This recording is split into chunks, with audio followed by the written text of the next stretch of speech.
പത്മ ലളിതാ സഹസ്രനാമം അടുത്ത വരിയിലേക്ക് കടക്കുന്നു. കാമേശ്വര പ്രേമരത്ന മണിപ്രതിപണസ്തനി. കാമേശ്വരൻ അതായത് ശ്രീ മഹാദേവൻ, ശ്രീ പരമേശ്വരൻ എങ്ങനെയാണ് ഇവിടെ? കാമങ്ങളുടെ ഈശ്വരൻ, അതായത് കാമങ്ങളെല്ലാം അടങ്ങിയതിനാൽ ഈശ്വരൻ. കാമങ്ങൾ അടക്കി എന്നുള്ളത് നമ്മളുടെ ശ്രമം അതിലുണ്ട്. ഇവിടെ കാമങ്ങളെല്ലാം തനിയെ തന്നെ സ്വതവേ തന്നെ സ്വാഭാവികമായി അടങ്ങിയ നിലയാണ് കാമങ്ങളുടെ ഈശ്വരൻ എന്ന് പറയുന്നത്. അപ്പോൾ കാമേശ്വര പ്രേമരത്നമണിപ്രതിപണസ്തനി, അതായത് എല്ലാ ഡിസയേഴ്സും, the god of all desires എങ്ങനെയാണ് ഇരിക്കുന്നത്? സർവകാമങ്ങളും ഉള്ളിലടങ്ങിയ പരമേശ്വരൻ്റെ പ്രേമം എങ്ങനെയായിരിക്കും? മനുഷ്യൻ്റെ പ്രേമം പോലെയല്ല. നമുക്കും അതേ നിലയിലെത്തണമെങ്കിൽ ആ കാമങ്ങളെല്ലാം അടങ്ങിയിരിക്കണം. അങ്ങനെയെങ്കിൽ അത് അമൂല്യമായ പ്രേമമായി മാറും.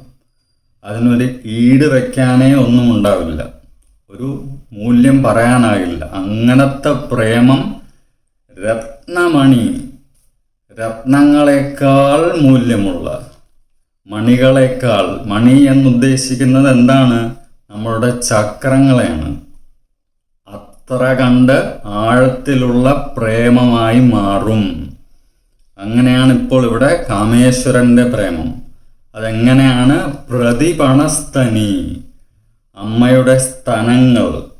വളരെ വ്യക്തമായിട്ട് മനസ്സിലാക്കുക, ഇത് സ്തനങ്ങൾ ശാരീരിക ബന്ധത്തിനുള്ളതല്ല. കാരണം കാമങ്ങൾ അടങ്ങിയ ഈശ്വരൻ്റെ പ്രേമമാണ്. അപ്പോൾ അതിന് ഈടില്ല. പക്ഷെ എങ്കിലും അമ്മയെ പറയുമ്പോൾ അതിന് എക്സ്ചേഞ്ച് എന്ന് പറയുമല്ലോ നമ്മൾ. ദ ഡിവൈൻ എക്സ്ചേഞ്ച് ആണ്, ഫിസിക്കൽ എക്സ്ചേഞ്ച് അല്ല. ആ ഡിവൈൻ എക്സ്ചേഞ്ച് എന്താണ് ഇവിടെ? അമ്മയുടെ നിറഞ്ഞു തുളുമ്പിയ മാതൃത്വമുള്ള സ്തനം.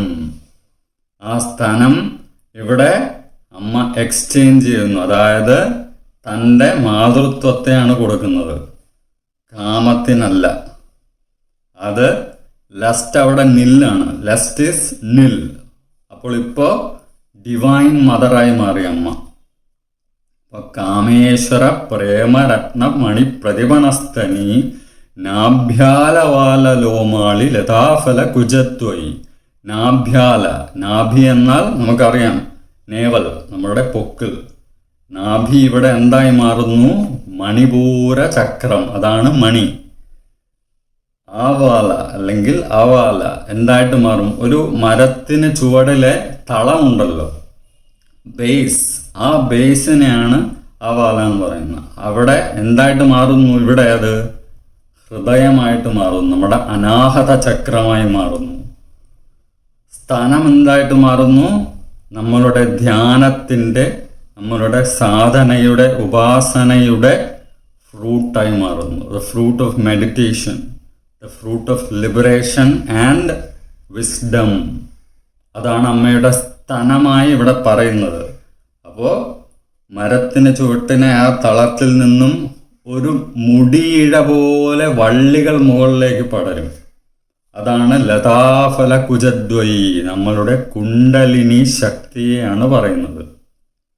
ഉള്ളിൽ ഒരു കോയിലായിട്ടിരിക്കുന്ന ആ കുണ്ടലിനി ശക്തി ഉണർന്ന ജാഗ്രതായി കുജത്തിലേക്ക്, അതായത് ഫ്രൂട്ടിഷനിലേക്ക് എത്തുന്ന ആ പാരമ്യ അവസ്ഥയെയാണ് ഇവിടെ പറയുന്നത്.